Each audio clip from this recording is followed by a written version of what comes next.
Welcome ASP viewers. We know that a lot of you are interested in helmets, steel helmets, because we've seen it from the 500,000 viewers of our previous video dealing with U.S. steel helmets. So we're going to do here is the evolution of the U.S. steel helmet. We're going to start out with the British Brody. This is a British Brody that was issued to a New York unit. You can see the insignia. This is their parade insignia. I'm going to flip it over and show you the major problem. After 100 years, these things are dissolving. Now, the way you spot a British helmet is it's got a pad made out of asbestos. If you have one of these, please do not let the kids wear it. As a matter of fact, probably keep it in a Ziploc bag. They disintegrate. They're 100 years. Now, you will notice right here in the corner, it's a split pin that keeps the little loops on. That's one of the ways you spot a British helmet. It's the split pin. And it has what's called the donut. This round piece right in here that was designed to make it more comfortable for your head, and it's got the oilcloth. So if you see the split pin, you see the donut, you got a British-made helmet. Now, the United States started making its own helmets, and you can see the difference, okay? We have felt on the inside. We have oilcloth. Now, if you look at this helmet, you're going to say, man, that's in damn good condition for a 100-year-old helmet. Yeah, it would be. Believe me, 100-year-old helmets do not look like this. If you still have the shell, there's a company called the Prairie Flower Leather Company. Go on the internet. They will rebuild your helmet to like new. Now you say, well, I want to keep it original. You can keep it original, just don't put it on your head or let your kids put it on the head because it's coming apart. Particularly the British one. You do not want your kid getting asbestos into their hair and into their lungs. The reality is, these things were not made to last 100 years, and guess what? They really don't last 100 years. As a matter of fact, many of them didn't even last 20 or 30 years. Therefore, in the 1930s, the United States took its helmets and redid them in what's called the Kelly. And even those are starting to rot away after 70 years. They put in an aluminum frame that could be replaced. They put in web belts and, of course, a leather pad with horsehair in it. And this is known as the Kelly, or the M1917 A1. And this is what American soldiers wore in the Philippines, Marines wore at Wake Island, and there are pictures of American troops arriving in England in 1942, and they're wearing the Kelly helmet also. Again, it was an attempt to salvage the shells from the 17 helmets. Now, Stan, may I also add the Prairie Flower Leather Company also makes a replacement. Right, makes replacement leather. They make any part you need. Prairie Flower can rebuild. If you got the shell, they can rebuild it. If you don't have the shell, they'll sell you one. Yep. Okay, but strongly recommended if you want to restore it. Now, above it is a French helmet, which I should have out of order. This is a French infantry helmet in horizon blue, again 100 years old, so it's faded. This is the helmet that African American soldiers wore in the First World War in the beginning. Later on, they were issued the M17s. But as part of a helmet collection for American soldiers, this was a steel helmet that American soldiers wore in the First World War. All right? In 1940, the United States went and adopted what we now call the steel pot, or the M1 helmet, which became the iconic American helmet for World War II, Korea, and Vietnam. And there's different variations as to where the seam is open in the front or the seam is in the back. The helmet liner, the original one was called the Haley, and we will try to get you one. I don't have one in my collection, but I found a collector today who will bring me his. They were made out of compressed cardboard, and it did not hold up. It fell apart. I've seen only one good one, and that was 50 years ago in an antique shop in Texas, and my buddy bought it. What you're most commonly going to find is what's called the tortoise shell. You can see the brownish coverage. It's called the tortoise shell. And this one here is in bad shape. The helmet's in bad shape. All right. Now I'm going to show you the back here, the chin strap. The early chin strap for World War II looks like this, and it hooks, and it holds really good. Unfortunately, a story got spread around by American soldiers, became instant legend, was that if you wore this chin strap the way it's supposed to be made, a German or Japanese soldier would get behind you and grab the front of your helmet and yank it back, and you couldn't do a thing about it as he slit your throat. Or if you were on the battlefield and an artillery shell went by, the concussion would cause your helmet to rise and take your head with it. So guys usually didn't wear these. They unhooked them and hooked them in the back. But they said, oh no, I'm not going to have my head fly off. All right? Now, in collecting helmets from the First World War, Second World War, I'm sorry, one of the problems you run into is the steel pot never really changed. Now, this one here is a very early one. I'm sorry, I should have pointed it right away. Let me take the helmet liner out. And helmet liners are another story. They're decorated all different ways, which I'm going to get to. This one has what's called fixed bales. Yep. All right, you can see where it's welded. Now, a lot of times soldiers would drop these on the ground and sit on them, and they would break. But unless they broke, they kept in the system. I know I had a friend of mine in National Guard in the 1970s. He was issued a fixed bale helmet. All right? They're out there. Okay? I'm going to get into why a lot of them no longer contain their straps. Okay? That's another story. And you can see here it's rusty. This was an example of helmets you could buy at the property disposal yard at Fort Hood for like 50 cents or $1 because they were no longer considered serviceable. We'll talk about helmet liners in a while. Okay, the Marine Corps was the first one to go into covers. And the Marine Corps had a reversible covers. Okay, there was a tan side and then the green side. Now, in the previous video we made, I said, and also worn by Sergeant Saunders, let me get a nice cut here, my autographed picture of Vic Morrow, who played Sergeant Saunders in the Combat TV series. And there was always a question among viewers was, why did he have a Marine Corps camouflage helmet? One was his brother was a Marine and he wore it in honor of his brother. The other is he had been a former Marine. And we found out later that the director just wanted the crowd to be able to see him. So what they did is they took parachute cloth and made him a cover so he would be unique enough to be seen in the scenes. Now here was the problem. Vic Morrow hated to wear a steel helmet. So what he did is he insisted that they take a helmet liner and coat it with this so it would look like as he had a steel helmet on. And then the other actors complained because they had to wear steel helmets. So they had to have the prop department make helmets out of fiberglass.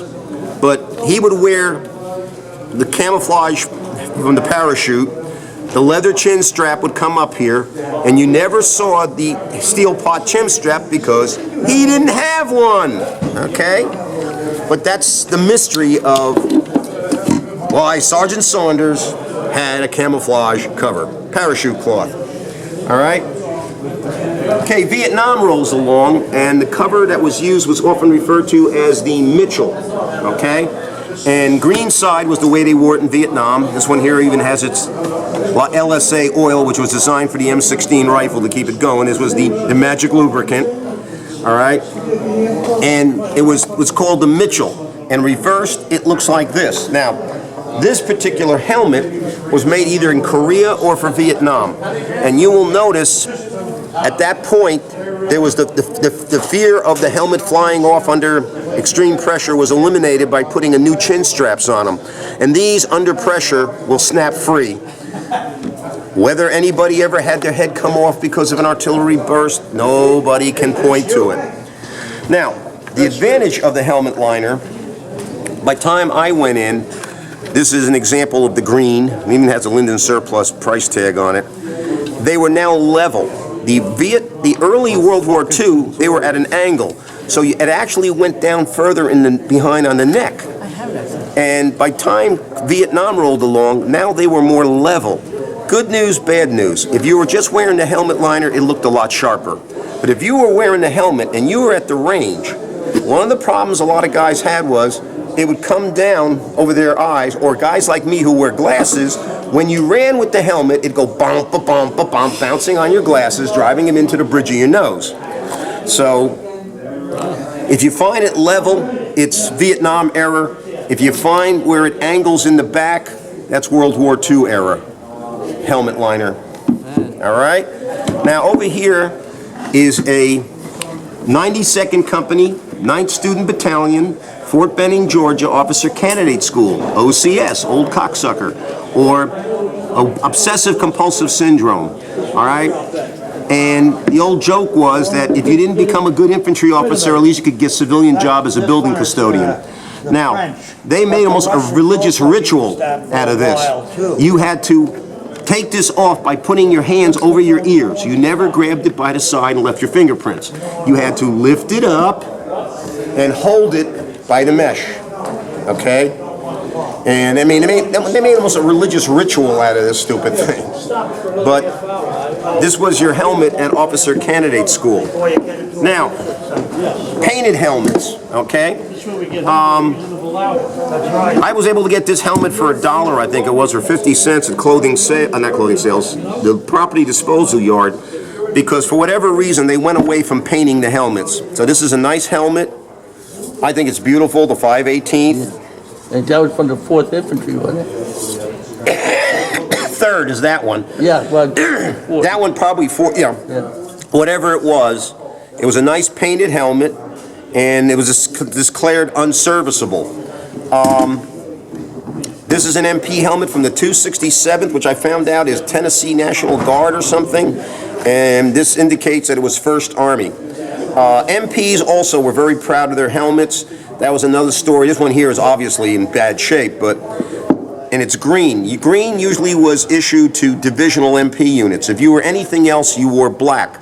Now, over here, let's see if this is the one I think it is.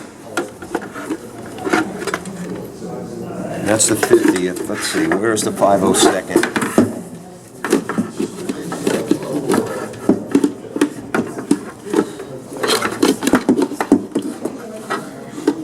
That's the 50th too. Somewhere here, I should have one from the 502nd MP company. How the heck that got misplaced? Let's see. Is it in?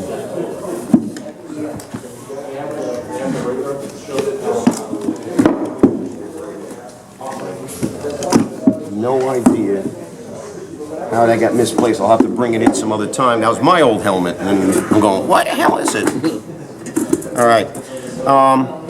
MPs usually were pretty proud of their helmets. This is from the 50th MP, and this one's kind of beat again. It's taken some use, but a lot of times guys would go out and have them repainted in auto body shops and things like that. All right. This is from the 50th National Guard.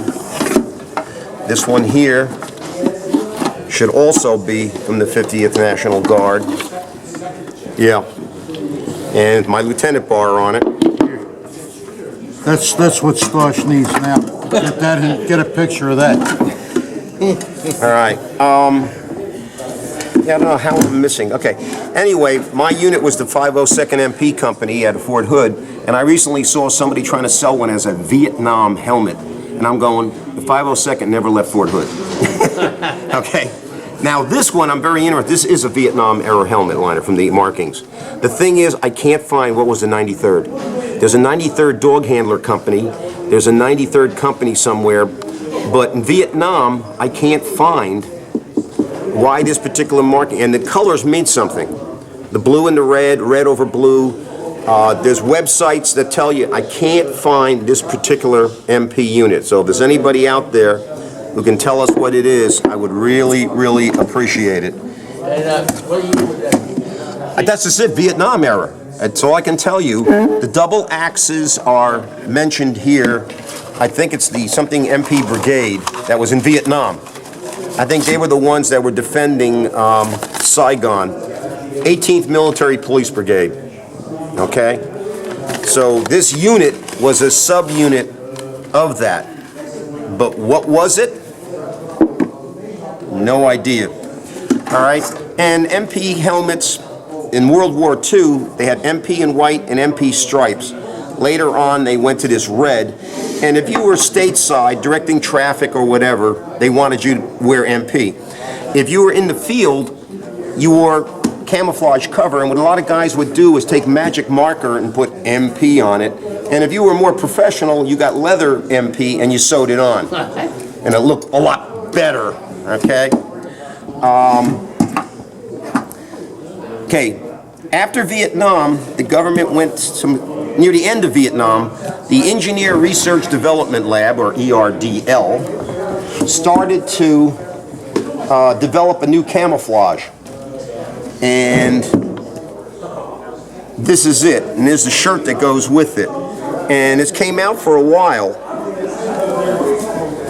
Okay, and it wasn't general issue. If you were in Rangers or you were Special Forces or you were maybe airborne and some Marine units, you got the ERDL camouflage. And then they went to what's called Woodland. And these are examples of Woodland Covers, okay? And that became the cover in the early Kevlar helmets also. All right. Now this one here belonged to a paratrooper. You can see the cushioning, and it's got a chin strap, and he saved it with tape. Now this happens to be a paratrooper's helmet liner. It has a different kind of chin strap, and it has a button snap, female snap on each end. But the problem is you need the special helmet that has the extra little flap, like over here, that snaps into it. Okay, and a lot of times you don't have that. So guys had to make do and try to keep the two pieces together when they jumped. All right, so the neck pad and the extra snap, you needed a chin strap that had an extra flap that would snap into your helmet liner. Okay, I think this is maybe this might be the ERDL. Wait a minute, let's see. Yep, that's the ERDL. I'm sorry, this is probably a Woodland. The variations. Okay. Now the Navy, this is a Mark II helmet. You see these in the movies all the time. That's because you're wearing headphones. Yeah, I know, yeah. And you wear this. Now the Navy received its helmets green from the factory. Happy Easter, you and your family. Okay. And, the green ones, they went and painted them on board ship. That's why you get different shades of blue, depending on what was available aboard the ship. So when you get a green helmet and you can paint it blue, different colors. Again, Navy helmets are usually repainted aboard the ship. Oh yeah, because you can tell it was like... Yeah. Now over here I have the face, this is the shield, plexiglass, whatever it is, it tells you. These were issued on anybody. If you were going to have riot duty, they gave you this. It snapped on your helmet, and then it would come down over your face and give you a degree of protection. Okay? But these things were, again, and just an item to protect you. Yeah. And they could be snapped on any steel helmet. It didn't have to be a military police helmet like these. And over here, another example, let me see. Near the end of its life, they went and changed the chin straps. Okay, they were snap-on. You can see where they snap on. And what happened was the unit I was in, they were cutting straps off at World War II helmets left and right, throwing them in the garbage, and adding this chin strap. So near the end of its service life, you will find the M1 steel pot with this chin strap. By the late 70s, it was required. And they just went and took knives and cut the old chin straps off, threw them in the garbage, and added these that just snapped on. Now, this particular helmet is a paratroop helmet. It's got the cushioning. It's got everything. The only problem is it's marked with the electric tomato, or the 78th Division, which had no jump slots, okay? It was the New Jersey Training Division. And, you know, anything could happen. And this one here is fixed up for airborne, yet there were no airborne slots. This kind of helmet we used to call the chrome dome. They're for parade purposes. And on the inside, you can still see the label of the company that did the chrome work. Hold it. Okay. Now, just so you know, for special purposes, they would paint helmets. If you were a range safety officer, they painted it red. If you were a medic, they painted it white. Medics' helmets, a lot of them are faked. It's hard to find originals.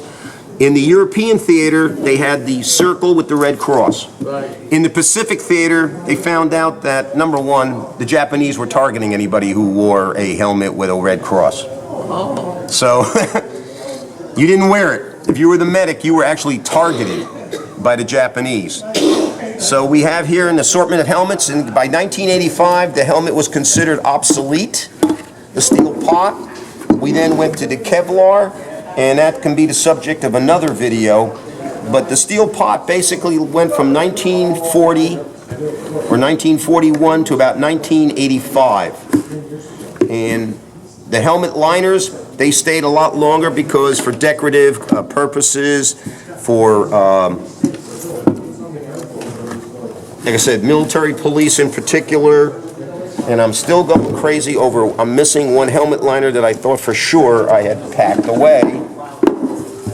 And obviously I can't find it because it doesn't seem to appear anywhere.